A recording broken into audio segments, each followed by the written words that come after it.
Hello everyone, my name is Jyotika Saxena and this video tutorial is all about cascading style sheet जिसको हम CSS भी बोलते हैं। और जैसा कि हम सबको पता है CSS बहुत ज़्यादा इम्पॉर्टेंट टॉपिक है वेब टेक्नोलॉजी का और HTML का। CSS के बारे में बात करते हैं। Let's talk about its introduction. As we all know CSS stands for cascading style sheets. क्यों यूज़ कर रहे हैं हम कास्केडिंग स्टाइल शीट्स अपने HTML डॉक्यूमेंट में?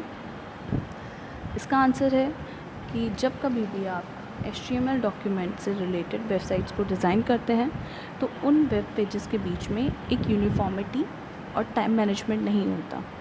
तो उस यूनिफॉर्मिटी के ना होने की वजह से आपके सारे पेजेस अलग अलग दिखाई देते हैं, जो कि एक विजुअलाइजेशन के पर्पज़ से बिल्कुल भी अच्छा नहीं है। जब तक हमारी वेबसाइट एक यूनिफॉर्म पोस्चर में नहीं दिखाई देगी तब तक कोई भी यूज़र उसे देखने के लिए इंटरेस्टेड नहीं होगा।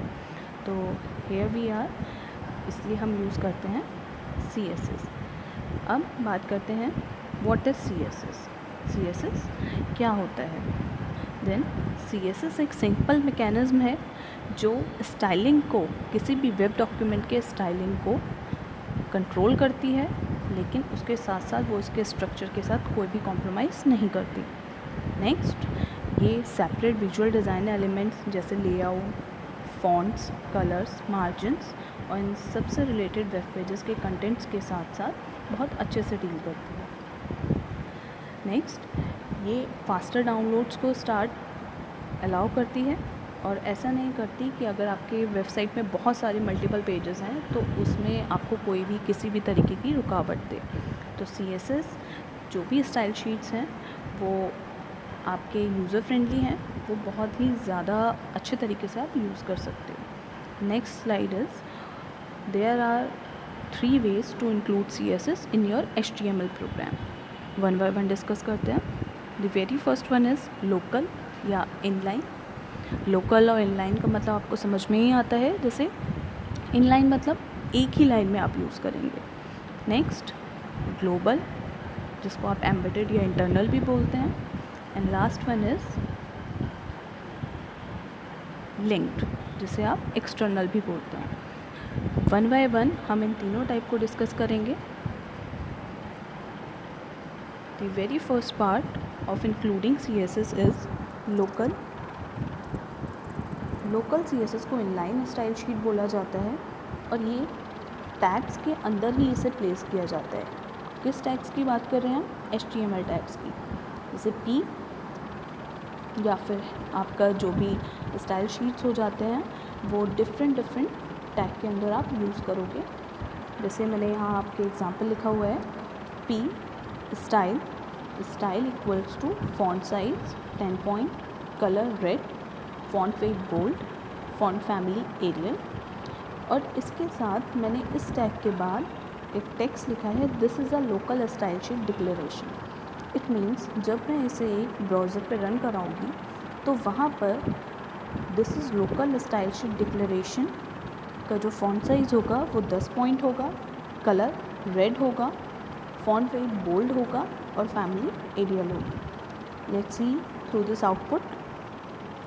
मैंने किसी ब्राउज़र पे रन कराया and here the output is this is local style sheet declaration, और वही फॉन्ट फैमिली है, वही फॉन्ट साइज़ है और कलर इज़ रेड। तो इस तरीके से आप इनलाइन स्टाइल शीट को किसी भी HTML डॉक्यूमेंट में यूज़ कर सकते हैं, बट ध्यान रखिए ये सिर्फ और सिर्फ टैग के अंदर ही यूज़ की जाएंगी। Next is global. Global is also known as embedded or internal style sheet. It is applicable to an entire document. जैसे लोकल आप क्या कर रहे थे, आप यूज़ कर रहे थे लोकल के लिए टैग के अंदर, एक सिंगल टैग के अंदर, और ग्लोबल में आप क्या कर रहे हो, पूरे डॉक्यूमेंट के लिए डिफ़ाइन करोगे। एक टैग होता है स्टाइल टैग, जो कि डिफ़ाइन किया जाता है header of the HTML file, जो हेड टैग होता है उसके अंदर, और वहीं आप अपनी ग्लोबल स्टाइल शीट को डिफ़ाइन करते हो। ग्लोबल स्टाइल शीट को डिफ़ाइन करने से पहले हम ये जान लेते हैं कि आप एक CSS को लिखते कैसे हो। Then next is how to write an CSS को राइट करने के लिए आपके पास 3 चीज़ें हैं। पहला सेलेक्टर, दूसरा property and third value. Selector आपके डिफरेंट टाइप के एलिमेंट टैग्स हो सकते हैं HTML में, जैसे P for paragraph, H2 for heading, body, image, table, etcetera. Property हो सकती है colour, font size, font weight, font family and so on. ऐसे ही वैल्यू उस कलर को कैसा होना चाहिए, रेड होना चाहिए, येलो होना चाहिए, ब्लू होना चाहिए, या वॉट एवर यूज़र वांट। ठीक है, तो इस तरीके से आप एक CSS को लिख सकते हो। सेलेक्टर प्रॉपर्टी वैल्यू के लिए किस तरीके के सिंटेक्स आपको यूज़ करने हैं वो देख लेते हैं। बेसिक सिंटेक्स होगा आपका सेलेक्टर, कर्ली ब्रेसेस के अंदर प्रॉपर्टी, फिर सेमीकोलन के साथ वैल्यू। फॉर एग्जांपल दिया हुआ है P आपका पैराग्राफ टेक्स्ट सिलेक्टर हो गया, फॉन्ट साइज प्रॉपर्टी हो गई, और वैल्यू होगी कितनी 8 पॉइंट। सेम प्रॉपर्टी 2 कैसी हो गई, कलर हो गया, और वो कलर क्या चाहिए, रेड।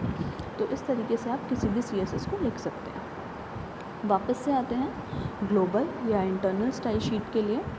फॉर एग्ज़ाम्पल आप एक एग्ज़ाम्पल लिखेंगे, पूरा एक प्रोग्राम बनाएंगे, और उस जो HTML हेड टैग होता है उसके अंदर स्टाइल टैग को यूज़ करते हुए CSS को एम्बेड कराएंगे। एम्बेड कैसे कराने के लिए सिंटेक्स क्या लिखेंगे, style type equals to text/CSS। ये टैग यूज़ करने पर या फिर ये लाइन यूज़ करने पर आपकी CSS इस पूरे डॉक्यूमेंट में एम्बेड हो जाएगी। तो इस तरीके से आप ग्लोबल या इंटरनल स्टाइल शीट यूज़ कर सकते हैं for any HTML entire document. Next one is linked. Linked को एक्सटर्नल स्टाइल शीट भी बोला जाता है। बस डिफरेंस क्या रहेगा कि ये किसी सेपरेट फाइल में बनेगी जिसका एक्सटेंशन .css रहेगा और जो सेव हो जाएगी आपके सिस्टम में। जैसे single style sheet can be use to define the look of multiple pages. It means बहुत सारे पेजों में अगर आपको चेंजेस करने हैं तो आप क्या करोगे, एक .css एक्सटेंशन की फ़ाइल बनाओगे, उसे सेव कराओगे, और उससे क्या फ़र्क पड़ेगा कि आपके पूरे HTML डॉक्यूमेंट में वो CSS एनरोल हो जाएगी। एग्ज़ाम्पल देखते हैं। किसी भी टेक्स्ट पैड या नोट पैड में आपको एक प्रोग्राम मैंने लिखा है जिसमें सेम प्रोग्राम लिखेंगे आप, सेलेक्टर प्रॉपर्टी और वैल्यू को यूज़ करके डिफरेंट टैग्स को आप वहाँ पर सेट कर देंगे। क्या फॉन्ट फैमिली चाहिए, क्या साइज़ चाहिए, कौन सा कलर चाहिए, कौन सा वेट चाहिए, एवरीथिंग। और उस फाइल को, उस टेक्स्ट पैड या नोट पैड की फ़ाइल को आप .css के एक्सटेंशन से सेव करा देंगे। जैसे जो आपका इमेज विजुअल है उसको मैंने एग्जाम्पल .css से सेव कराया है। देन मैं क्या करूँगी, इसके बाद हेड के अंदर मैं उस स्टाइल शीट को कॉल करूँगी। कॉल कैसे करेंगे, कॉल करने के लिए आप टाइप करेंगे हेड टैग के अंदर link REL equals to style sheet और हाइपर रेफरेंस आपको पता है एक हाइपर लिंक क्रिएशन है, वहाँ पर आप उस .css की फ़ाइल का नाम दे देंगे और हेड को क्लोज़ कर देंगे।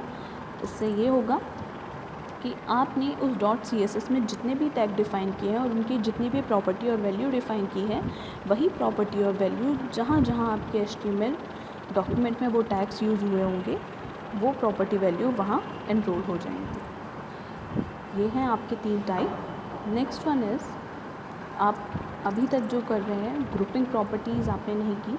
ग्रुपिंग प्रॉपर्टीज़ का मतलब है कि आप बहुत सारे प्रॉपर्टीज़ को सेमीकोलन के हेल्प से एक ही जगह पर यूज़ कर सकते हैं। जैसे पैराग्राफ, वहीं आपने टेक्स्ट लाइन की प्रॉपर्टी ली, सेंटर उसका वैल्यू सेट किया, फिर कॉलन लगाया, सेमीकोलन लगाकर आपने कलर की प्रॉपर्टी सेट कर दी, फिर सेमीकोलन फॉन्ट फैमिली सेट कर दिया और वहीं फॉन्ट स्टाइल।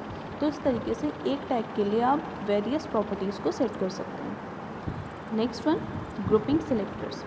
ग्रुपिंग सिलेक्टर्स के मतलब है कि अभी तक आप क्या कर रहे हैं, H1 टैग अलग डिफ़ाइन कर रहे हैं, H2 के लिए अलग डिफ़ाइन कर रहे हैं, तो आप ये सारी चीज़ें एक जगह भी कर सकते हैं।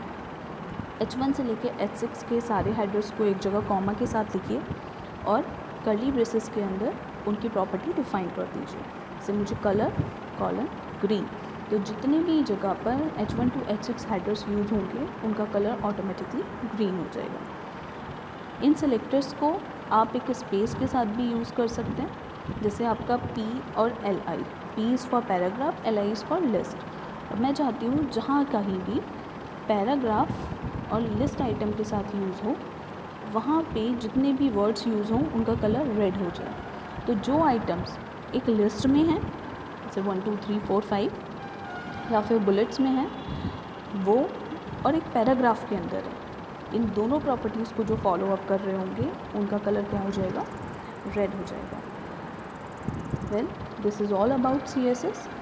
आई होप कि आपको ये लेक्चर पसंद आया होगा, और अगर आपको इसमें कोई भी सजेशंस या कोई भी प्रॉब्लम है तो please do comment and share. Thank you so much.